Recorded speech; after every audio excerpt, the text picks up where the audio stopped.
오늘은 발달심리 과목 6주차에 접어들었고요. 네, 유아기의 발달에 대해서 오늘 강의를 하도록 하겠습니다. 지난 시간에 우리가 어떤 단계의 발달을 배웠죠? 네, 혼자서 아마 영상을 들으시겠지만 혼자서 중얼중얼 대답을 해보셔도 좋아요. 네, 영아기였죠. 영아기는 언제부터 언젠가요? 태어나서부터 두 돌, 24개월까지입니다. 그러면 오늘 배울 유아기는 언제부터겠어요? 요 다음이니까 2살부터 6살까지. 6이랑 U가 겹치잖아요. 그래서 그렇게 외우면 좀 덜 헷갈리실 것 같아요. 그럼 오늘도 이제 지난 시간이랑 그 목차는 똑같아요. 그러니까 세부적인 목차는 다르지만 먼저 신체하고 그다음에 인지 발달 보고 언어 발달 본 다음에 사회 정서 발달 이렇게 볼 계획입니다. 네. 뭐 안에 내용도 신체 안에서는 뭐 신체적 성장 보고 뇌 성장 보고 운동 기능 보고 비슷하죠. 인지 발달도 사고 보고 기억 보고. 이제 이것도 언어 발달 내용은 좀 다르지만 네. 그런 단계로 진행될 예정이고요. 일단 지난 시간에 5주차 내용을 좀 기억을 상기시켜 볼게요. 어, 교재가 지금 같이 교재를 보시면서 영상 보시는 분들은 교재를 한번 앞에 영아기 발달로 195쪽 쪽으로 넘기시면서 저랑 이렇게 같이 넘기시면서 보면 좋을 것 같은데 신체적 그 성장에 있어서는 아주 빠른 속도로 신체적 성장이 일어난다는 거 얘기를 했고요.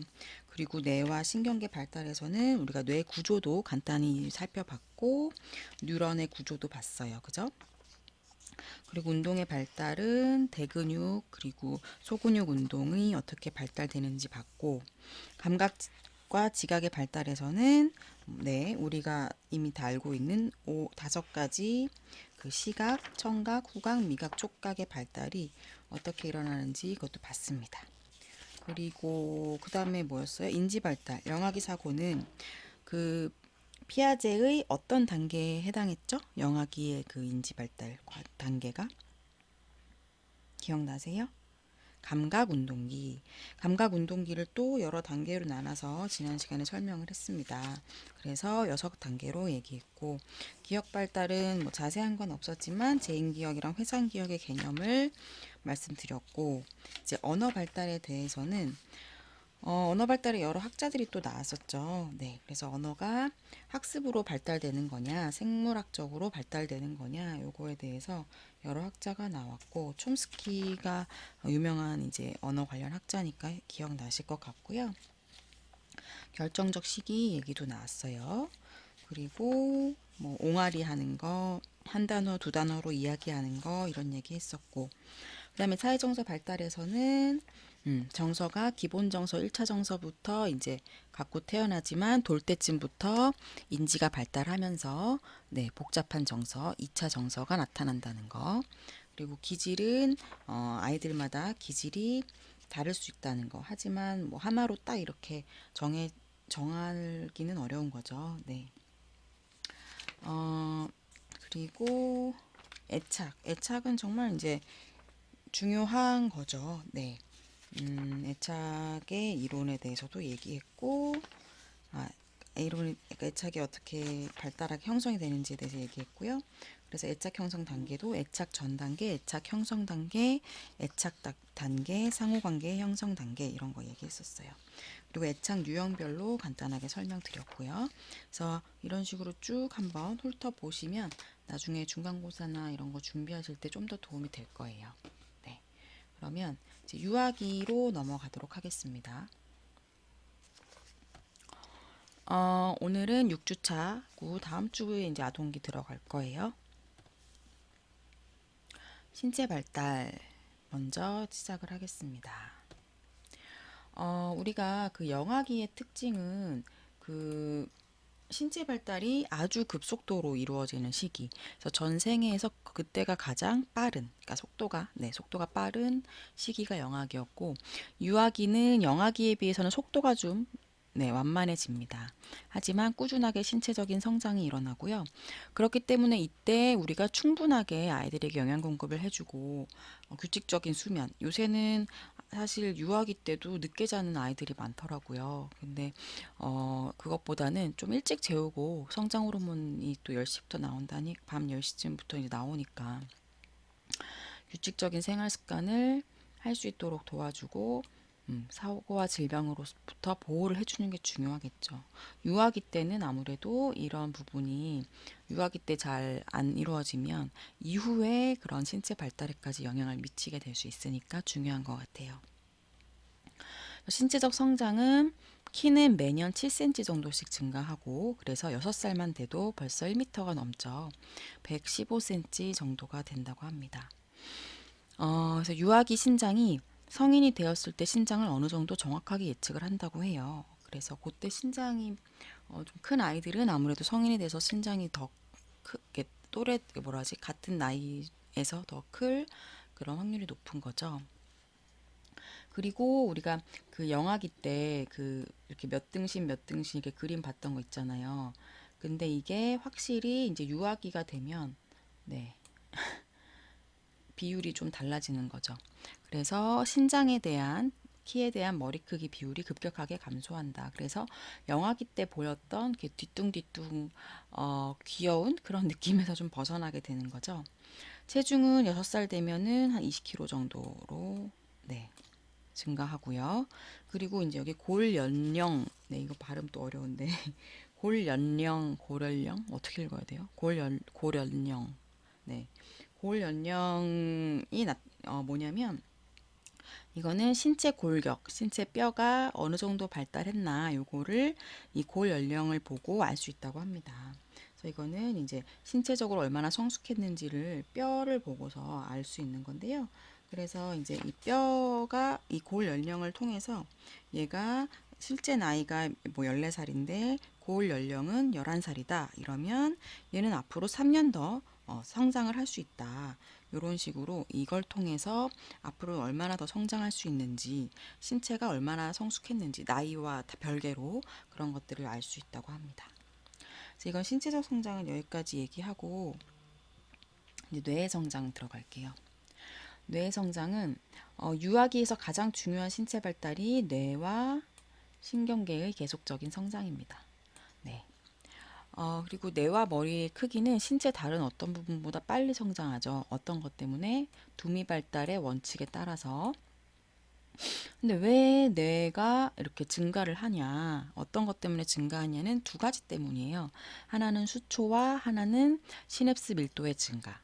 수초화는 뭐냐면 이거 저번 시간에 얘기했던 건데 그 지난 시간에 뇌와 신경계 부분 기억나세요? 거기서 그 신경세포가 미엘린이라는 그 지방물질로 둘러싸이게 되는데 이게 증가해야지 정보 전달이 잘 되고 효율성이 높아진다. 그래서 이 미엘린이 이렇게 벗겨지거나 형성이 잘 안 되면 정보 전달이 잘 안 된다고 그때 얘기했잖아요.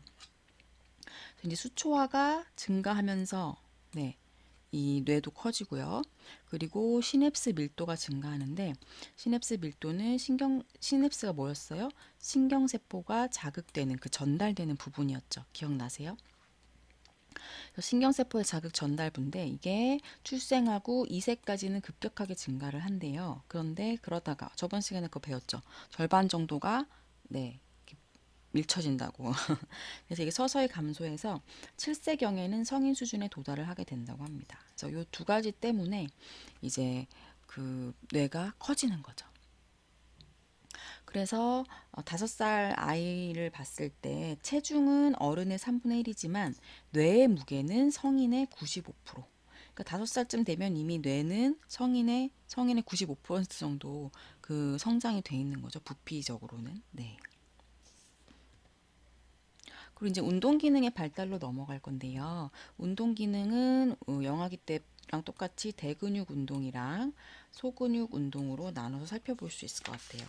근데 이제 교재에 보시면 그림들이 좀 나와 있어요. 달리기 동작, 멀리뛰기 동작, 뭐 공 던지기, 공 받기 이런 그림들이 있으니까 그림을 궁금하시면 교재를 보시면서 보시면 좀 더 재밌게 보실 수 있을 것 같고요.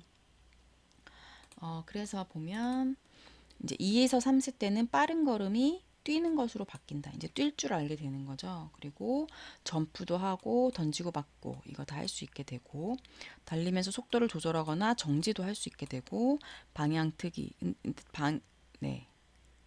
아, 조, 죄송해요. 달리면서 속도를 조절하거나 갑자기 정지할 수는 없고 방향을 틀거나 뒤돌아서기는 안 된다. 네. 제가 요걸 헷갈렸어요. 그리고 요때의 소근육 운동은 단순한 옷을 입고 벗을 수 있다. 2, 3세에 이게 됐었나요? 우리 애는 못했던 것 같은데. 그리고 큰 지퍼 올리고 내릴 수 있다. 그리고 수저를 잘 사용한다. 그리고 3에서 4세는 도움 없이 발을 번갈아 가면서 계단을 오를 수 있고 불규칙하게 한 발로 깡충깡충 뛸 수 있고 상체를 굽히면서 점프하고 공을 던지고 받고 세발 자전거 타기 시작하고 네. 소근육 운동, 큰 단축 끼고 빼고 도움 없이 혼자서 음식 먹기, 가위 사용할 수 있게 되고 원과 평행선을 그릴 수 있게 되고 사람 그림을 그리기 시작한다고 합니다.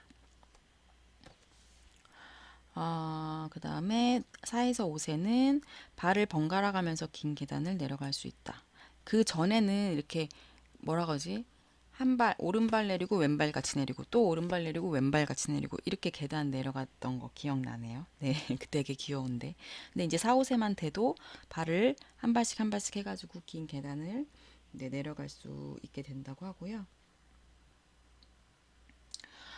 그리고 속도를 조절하면서 달리거나 멈추고 방향을 바꿀 수 있다. 네, 4, 5세 때 이게 가능한 거네요.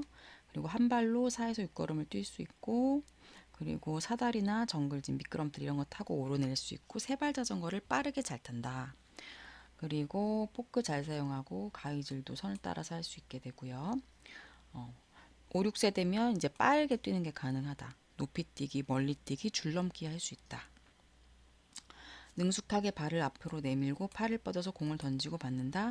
그리고 보조바퀴 달린 두발 자전거를 탄다. 소근육은 부드러운 음식을 자를 때 나이프 쓸 줄 알게 되고요. 그리고 신발끈도 묶는데요. 이때 이게 묶는 게 가능한가요? 안 됐던 것 같은데 이것도. 그리고 사람을 머리, 몸통, 팔, 다리 등 6부분으로 그릴 수 있게 되고 숫자와 쉬운 단어들은 모방하여 쓴다. 요때쯤부터 자기 이름을 쓸 줄 알았던 것 같은데 아니 이름은 아니었나? 이름을 7살 때 썼었나? 네. 빠른 아이들은 6살에도 쓰는 것 같아요. 네. 요새 워낙 그 한글을 빨리 배워가지고 애들이 그래서 운동기능 발달은 이렇게 그냥 나이 흐름에 따라서 점점 발달이 된다는 게 보이시죠? 네. 그래서 운동기능의 발달은 이렇게 쭉 설명하면 될 것 같고 이제 운동기능 발달 중에 그림 그리는 게 있어요. 그림 그리는 거는 뭐겠어요? 소근육 운동하고 관련이 되겠죠. 그래서 나이에 따른 도형 그리기 능력이 점점 복잡성을 갖고 점점 발달하는 걸 볼 수 있죠. 그래서 2, 3세에는 원과 수평선 그릴 수 있고 3, 4세에는 사각형, 직사각형 5, 6세에는 삼각형 그릴 수 있고 7에서 9세에는 마른 목골과 직사각형의 대각선 이렇게 선도 그릴 수 있게 된다고 합니다. 그 다음에 이제 그림의 발전 단계를 보면 네, 그 애기들 그림 그리는 거 보는 것도 되게 재밌는데 2세 수준에는 거의 낙서 그리고 3세에는 어떤 형태는 나타나고 되고요. 4, 5세 때에는 이미 이제 그림 느낌이 나는 그런 그림을 그리게 된다고 합니다. 네. 저도 우리 아들이 처음으로 엄마 그려줬던 게 너무 인상이 남아서 아직도 기억이 나는데 그때 막 첫 그림이라고 사진 찍어서 저장하고 막 이랬던 게 기억이 나네요. 네. 그래서 운동 기능 발달까지는 이제 여기까지 드리면 될 것 같아요. 그 다음에 이제 인지 발달로 넘어가도록 할게요. 지금까지 유아기의 신체 발달이 어떻게 일어나는지 살펴봤습니다. 인지 발달인데요. 네. 유아기는 그 피아제가 얘기할 때 어떤 단계였죠? 네. 전 조작기라고 했어요. 전 조작기. 왜 전 조작기라고 했냐면 이거는 앞전자예요. 앞전. 뭐 전체다가 아니라 앞이다. 왜 논리적인 조작을 할 수 없기 때문에 조작하기 전에서 전 조작기라고 부르는 거예요. 전 조작기에는 이런 논리적인 조작이 아무래도 불가능하니까 사고가 경직된 그런 경향성을 보이고, 경직된 사고. 근데 어른은 경직된 사고 하면 참 주위 사람 피곤하게 하죠. 근데 이제 유아기 때는 그냥 특성이라고 해요. 네. 그리고 한 번에 한 가지 측면에만 관심이 제한이 된다고 합니다. 그리고 사물을 외관만으로 판단을 하게 되고요. 그래서 이런 특성들이 나타나는데, 구체적으로 보면 전 조작기를 또 두 단계로 나눠요. 아, 단계가 너무 많이 나오니까 헷갈리는데. 네. 전 조작기는 이제 전 개념적 사고기랑 직관적 사고기로 또 나뉩니다. 전 개념적 사고기는 2에서 4세고요. 직관적 사고기는 4에서 7세라고 얘기를 해요. 그래서 전 개념적 사고기는 개념 요게 잘 성숙하게 그 개념 처리를 못하는 거라서 또 이것도 전 개념적 사고기라고 얘기를 하는 거고요. 여기서 개념이라는 거는 사물의 특징이나 관계, 속성에 대한 생각이에요. 이건 우리 다 아는 거죠. 뭐 우리가 많이 쓰는 말이잖아요. 너 그거 개념이 뭔 줄 알아? 뭐 이런 식으로. 그런데 이제 요 시기 2에서 4세 때는 대상을 상징화하고 이를 내면화시키는 과정에서 성숙한 개념을 발달시키지 못한다고 합니다. 네. 요 직관적 사고기는 이제 4에서 7인데 직관에 의해서 사물을 파악하는 시기인 거예요. 직관에 의해 사물을 파악.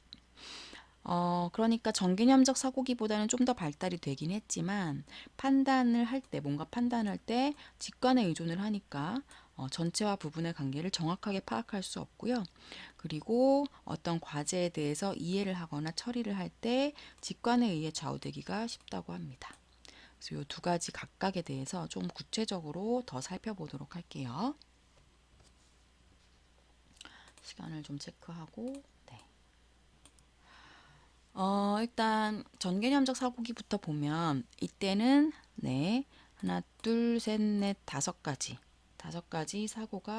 사고에 대해서 얘기를 해볼 수 있을 것 같아요. 일단 상징적 사고예요. 상징적 사고. 상징이라는 건 뭔가요? 상징. 네, 바로 옆에 설명이 있는데 어떤 다른 것을 나타내는 징표예요. 그래서 이제 교재에 나온 예시로는 이런 악수랑 이 해골에 짝대기 두 개 있는 게 예시로 나왔는데 이 악수는 어떤 걸 상징해요? 뭐 우정일 수도 있고 어떤 신뢰 이런 걸 상징할 수도 있겠죠. 요거는 요 해골에 띡띡 돼 있는 거는 뭐예요? 위험, 뭐 죽음 이런 것들을 상징한다고 합니다. 이런 식으로 우리가 사실 이 그림을 뭐 우정을 상징한다는 거를 너무 지금은 이렇게 그게 별로 이상하지 않지만 이 그림을 뭐라고 우정 이렇게 생각을 하겠어요? 그러니까 그만큼 우리에게는 상징을 활용할 수 있는 이제 능력이 있는 거잖아요. 그래서 이 상징을 사용을 하게 되면 아무래도 그 인지적인 처리 속도가 빨라지니까 문제 해결 속도가 빨라지고 시행착오를 감소하게 되는 거죠. 근데 이제 이때에서 유아기부터 슬슬 이제 상징적인 사고가 나타나지만 아직은 그걸 이제 어른만큼 잘 활용하기는 어렵고요. 그래서 어쨌든 이때 이제 나타나기 시작하는 거죠. 그래서 아이들이 이때 가상놀이를 할 수 있게 됩니다. 그래서 가상의 사물을 실제 사물로 아이들이 상징화를 하는 게 이제 이때 시작되는 거예요. 그래서 소꿉놀이 같은 게 가상놀이의 예를 들 수 있죠. 사실 뭐 가짜로 된 뭐 그릇, 뭐 가짜로 된 뭐가 있을까요? 주전자. 그 주전자는 그리기 힘든데. 요런 거를 가지고 실제처럼 애들이 놀잖아요. 그래서 이게 상징화 때문에 가능한 놀이라고 합니다. 그 다음에는 자기중심적이란 이 사고가 또 나타나는데요. 우주의 모든 현상을 자기중심적으로 생각을 하게 돼요.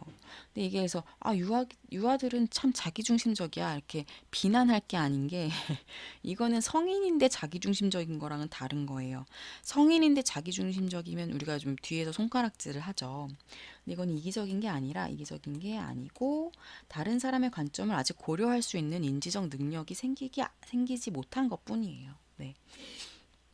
그래서 여기서는 요랑 관련해서는 네, 세산 모형 실험. 그래서 제가 헷갈리실까 봐 산을 넣어놨는데 새산 모형 실험을 통해서 이걸 얘기할 수 있어요. 새산 모형 실험은 뒤에 있는데 이제 여기는 아이를 앉혀두고 네, 유아라고 하기에는 꽤 커 보이는데 그다음에 여기는 인형을 앉힙니다. 산 세 개의 모형을 이렇게 보여주고 너가 바라보는 측면의 산의 모습과 인형이 바라보는 측면의 산의 모습이 골라보도록 하는 거예요. 그래서 자기가 본 산의 모습의 사진은 아이들이 잘 고르는데, 인형이 봤을 때는 산이 어떤 모양이겠어요? 해도 자기가 본 거랑 똑같은 걸 고른대요. 그래서 여기서 이제, 아이들이 그, 자기중심적인 사고를 하는구나. 이거를 이제 이 과제를 통해서 알게 된 거죠. 근데 이제 요거는 좀 비판이 있어요. 이거는 아니 지금 유아들 데리고 이거 솔직히 어른이 해도 어려울 것 같은데 저는 솔직히 이거 좀 어렵다고 생각했거든요. 이 산의 모양을 이렇게 보는 거랑 저렇게 보는 거랑 되게 헷갈리잖아요. 그래서 이거 유아들이 못 맞추는 게 당연한 거 아니냐 이런 이제 비판이 있었어요. 그래가지고 이제 그거의 비판으로 이제 나온 얘기가라는 건데요. 이제 이런 그림을 아이에게 주고 여기 경찰이 서 있다. 그러면 뭐라 그러지? 아이라고 해야 되나? 이 소년을 어디에 숨기면 좋을까요? 이렇게 했을 때 이때는 애들이 여기다 숨겨야 돼요. 이렇게 정답을 맞춘다고 합니다. 그래서 요거는 순경이 보는 관점까지 아이들이 생각을 했다는 거잖아요. 그래서 이렇게 아이들이 친숙한 그런 과제를 줬을 때는 자기중심적인 사고를 덜 한다. 그런데 이건 너무 이제 어려우니까 자기중심적인 사고를 더 하는 것처럼 결과가 나온 거다.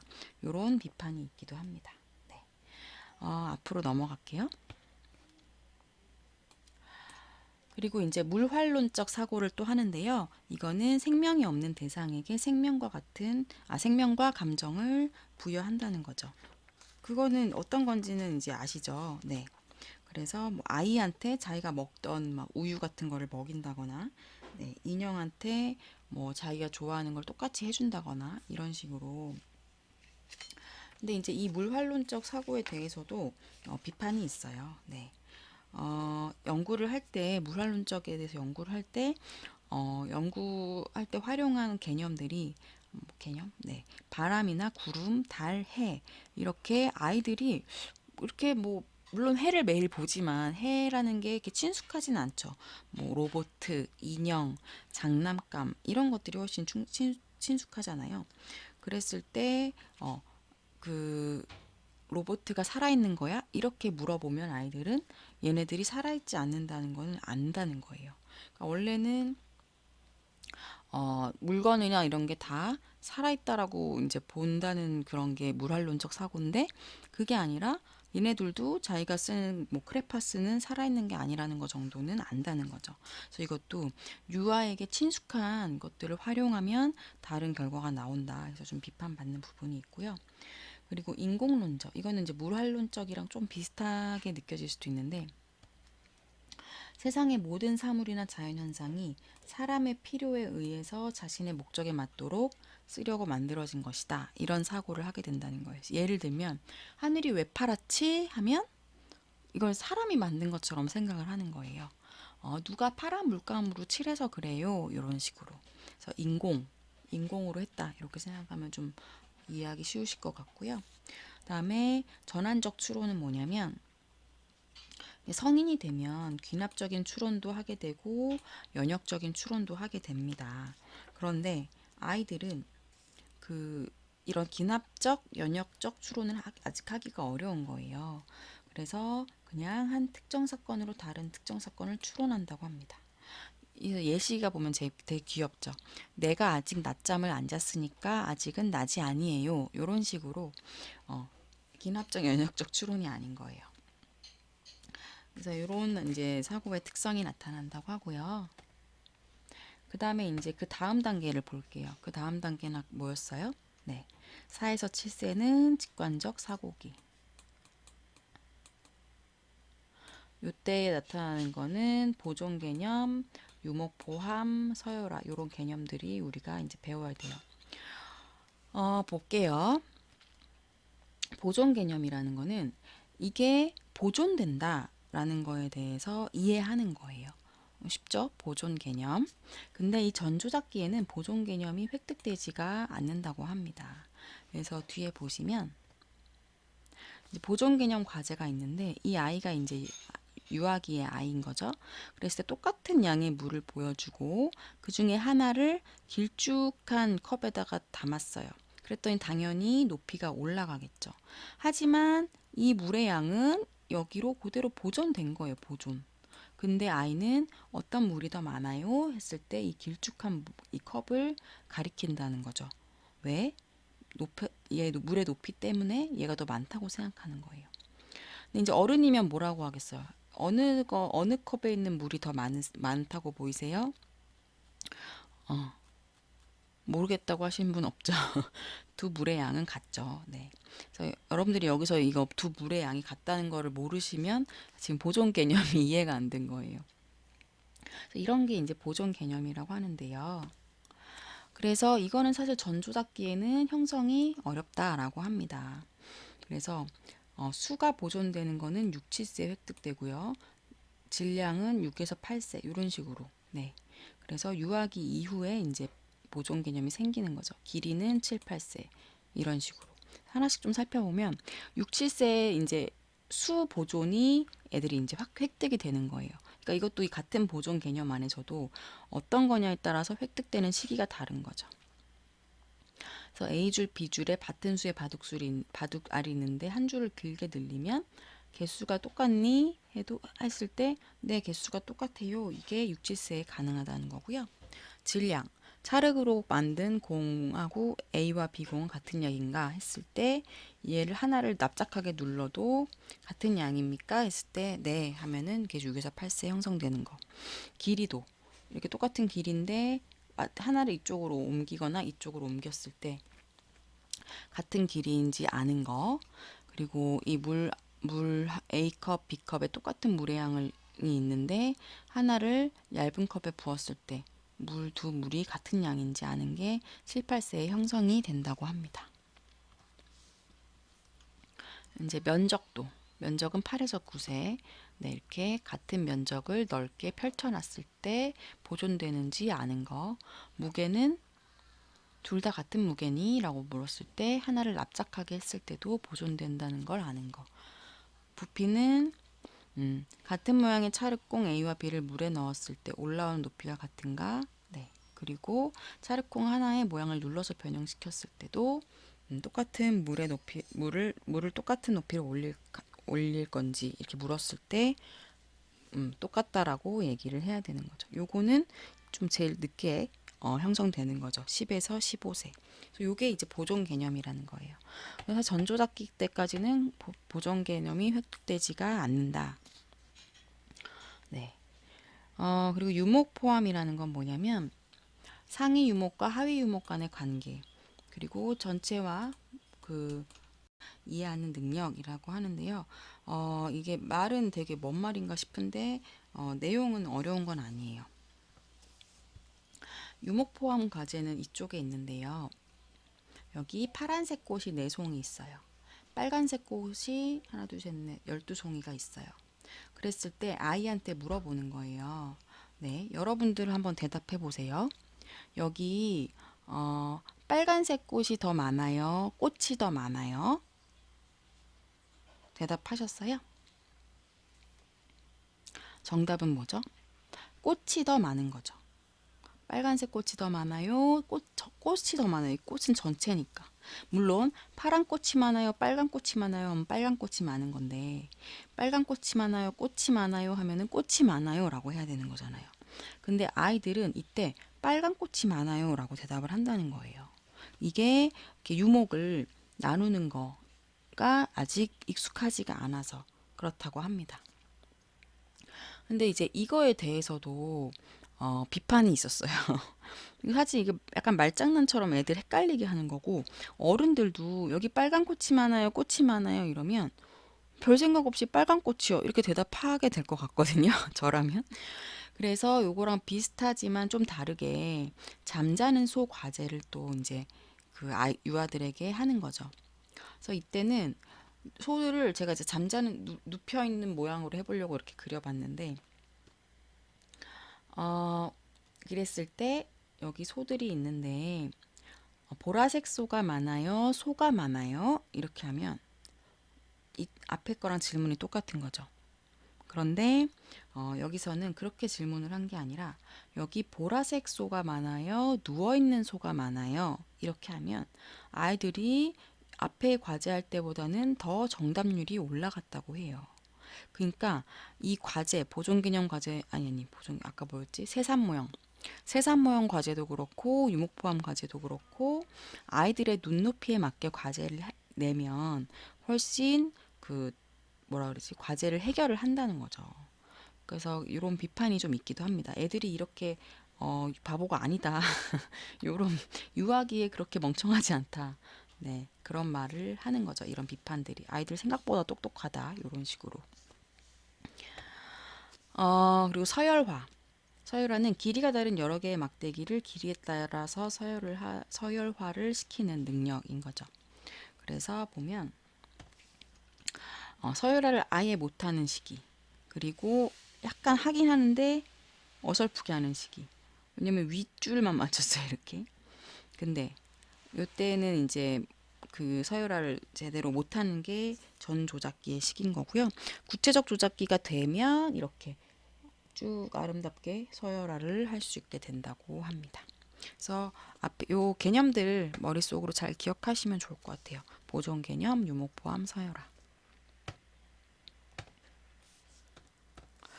그래서 이제 기억으로 넘어갈 건데요. 네, 시간을 잠깐 볼게요. 시간이 많이 됐네. 어, 기억은 영아기 때에 비해서 기억 능력이 크게 발달한다고 합니다. 그래서 이때 기억이 저장되는 공간, 기억 용량이 증가를 하게 되는데요. 그래서 그리고 이제 용량, 그 기억, 네, 말이 또 꼬였는데, 기억이 저장되는 용량이 증가하기 때문에 영아기보다 기억 능력이 크게 발달하고, 또 왜 기억 능력이 발달하냐면, 이제 전략을 세울 수 있는 거예요. 기억 전략이 발달하는 거예요. 그리고 내가 기억을 잘하는지 못하는지에 대한 그런 지식이 생겨요. 나는 이렇게 그냥 눈으로만 보고 있으면 기억을 잘 못해. 그래서 나는 입으로 계속 얘기해야 기억할 수 있어. 이렇게 자기가 기억을 어떻게 하는지 이런 과정에 대해서 아이들이 이제 그 인식을 하기 때문에, 네, 그걸 이제 상위 기억이라고 하는데요. 요게 발달해서 기억 능력이 발달하기도 하고요. 마지막으로는 아무래도 영아기 때보다는 보고 접한 정보들이 많기 때문에 지식이 많겠죠. 근데 우리가 갖고 있는 지식이 많은 것도 우리의 기억 능력을 발달시키는 거예요. 그래서 요 네 가지 이유로 영아기의 기억 능력이 크게 발달하게 됩니다. 한 가지씩 간단하게 볼게요. 기억 용량의 증가는 네. 일단 기억 공간에는 세 가지 기억을 하는 공간이 있어요. 감각 기억, 단기 기억, 장기 기억. 네. 그랬는데 이 중에서 감각 기억과 장기 기억의 용량은 증가를 하지 않는다고 합니다. 단기 기억 용량만 증가를 한다고 해요. 그래서 그러면 영아기의 기억 용량이 증가하는 건 요 단기 기억의 용량이 증가하는 거구나, 이렇게 하면 돼요. 여러분, 제가 그 얘기하는 거를 잘 듣고 기억해서 다시 여러분이 한번 말씀을 해보세요. 제가 숫자를 말씀드릴 거예요. 2, 3, 8, 7, 4, 8, 9, 6.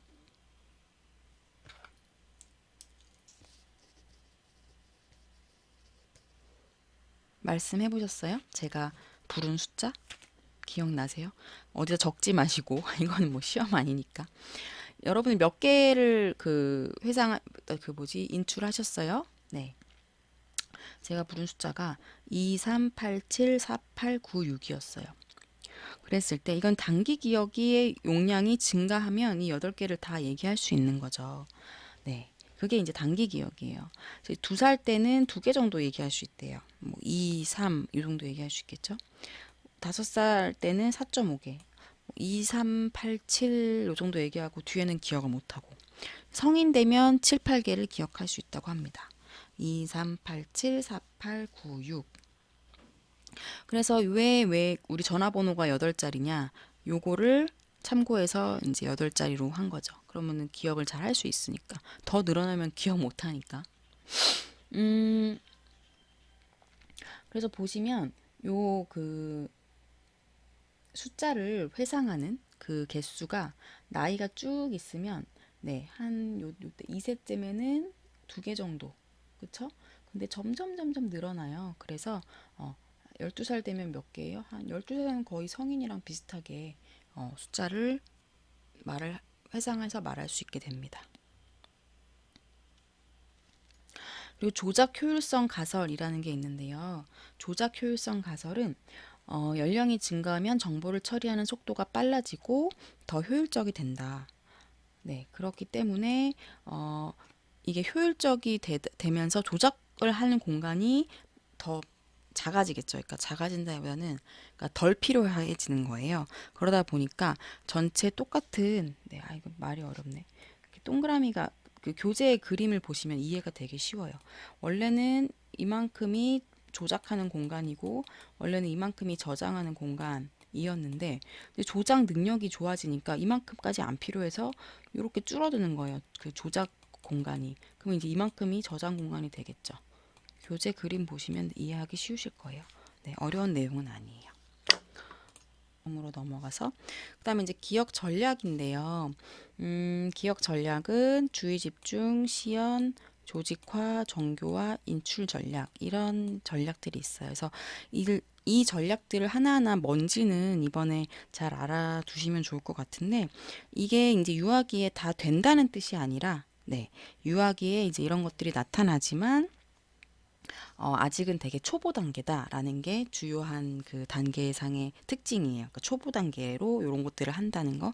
하지만 이 개념은 이번에 알고 계셔야 앞으로도 나올 개념들이니까 숙지하실 필요는 있고요. 주의 집중은 뭐예요? 말 그대로 기억해야 될 정보에 주의를 기울이는 거고 유아기에는 주의 폭이 매우 짧다. 그래서 유치원에서는 유치원 쌤이 계속 활동을 바꾸는 이유가 아이들이 집중할 수 있는 시간이 너무 짧기 때문이에요. 그래서 아동기에는 크게 증가한다고 하고요. 시연은 뭐냐면 기억하려는 거를 반복 연습하는 거예요. 그래서 그 아이들이 뭐 외울 때 읍조리는 어른들도 마찬가지죠. 계속 입으로 읍조리잖아요. 뭐 2387, 2387 이렇게 하잖아요. 이게 시연하는 거고요. 그래서 단기 기억에서 많이 시연이 되면 장기 기억으로 전환하는 게 쉬워진다고 합니다. 그래서 아이들이 얼마나 시연을 하는지 그 연구를 한 게 있고요. 그 연구는 교재에 나올 거예요. 그 연구에 보면 5살 때는 10% 아이들이 시연을 했다고 합니다. 하지만 10살이 되면 85% 아이들이 시연이라는 전략을 활용하는 거죠. 그다음에 조직화는 관련 있는 것들끼리 카테고리를 묶을 수 있게 된다는 거죠. 네. 그래서 기억의 효율성을 향상시킬 수 있는 거고 시험보다는 조직화가 더 어려운 과제인 거예요. 그래서 시험보다 늦게 나타나고 유아기에는 초보 형태로 조직화를 한다고 합니다. 정교화는 기억해야 할 정보에 다른 것을 연결시켜서 정보가 갖는 의미의 깊이와 폭을 확장한다. 말은 어렵지만 예시는 되게 쉬워요. 이건 책에 나온 예시인데 제가 여러분께 여러분 물고기라는 단어와 파이프라는 단어를 다음 주까지 기억해 주세요 라고 하면 어떤 분들은 기억하시겠지만 어떤 분들은 워낙 우리가 또 사는 게 바쁜데 물고기랑 파이프가 기억이 나겠어요? 기억 못할 경우가 많단 말이에요. 근데 이거를 이미지로 바꿔서 둘의 관계를 설정하는 게 이제 정교한데 그렇게 해버리면 기억이 훨씬 쉽다는 거죠. 그래서 물고기가 파이프 담배를 피우는 이미지를 머릿속으로 떠올려 보세요 하면 일주일 후에는 그걸 더 기억하기가 훨씬 쉽다는 거죠. 그래서 그게 바로 정교화 시키는 건데 이거는 유아기에는 어렵고 11살 이전에는 사용하기가 어렵다고 합니다. 인출 전략은 우리가 기억을 저장할 때 앞에 이런 네 가지 전략들을 쓰잖아요. 근데 우리가 그걸 다시 떠올려내는 거, 다시 끄집어내는 거, 저장했던 애를 다시 끄집어내는 게 인출인데, 어, 그때 이제 내가 저장할 때 시연을 썼으면, 네, 이건 좀 예시를 잘못 들었어요. 죄송해요. 내가 저장할 때 조직화라는 그 카테고리를 묶어서 저장을 했으면 인출할 때도 그 카테고리대로 인출을 하는 게 쉽다는 거죠. 네. 그래서 정보를 저장할 때 사용했던 전략을 사용하면 된다. 이런 기억 전략이 뭐가 있는지, 그리고 유아기 때는 이런 전략이 아직은 좀 어렵다. 이런 정도로 정리하시면 될 것 같아요. 근데 이 말들은 잘 아셔야 돼요. 네. 그리고 이제 상위 기억이 발달하는데, 상위 기억이라는 거는 내가 기억을 잘하는지 못하는지, 내가 어떤 걸, 뭐 짧은 걸 기억 잘하는지, 긴 걸 기억 잘하는지, 요런 거를 스스로 아는 거예요. 네. 그래서 유아도 그거를 알고는 있대요. 그래서 유아한테 너 이거 10개 그림 보여주면서 이거 몇 개나 기억할 수 있을 것 같아요? 물어봤으면 아이들은 그냥 10개라고 한대요. 나 10개 다 할 수 있어. 이런 식으로. 그래서 과대평가하는 경향이 있다. 상위 기억의 개념 뭔지 아시겠죠? 네. 그리고 지식 기반의 확대는 네, 우리가 알고 있는 게 더 그 지식이 기존에 알고 있는 지식이 많으면 기억을 훨씬 잘하게 된대요. 왜냐? 기억 속에 저장되어 있는 기존에 원래 내가 갖고 있는 거랑 연결을 시키면서 기억이 더 잘 된다고 합니다. 그래서 유아기 때는 이런 이제 기억 발달의 특성들을 보인다고 합니다. 그러면 오늘 여기까지 하고 언어 발달이랑 사회 정서 발달은 다음 영상에서 네, 말씀드리도록 할게요.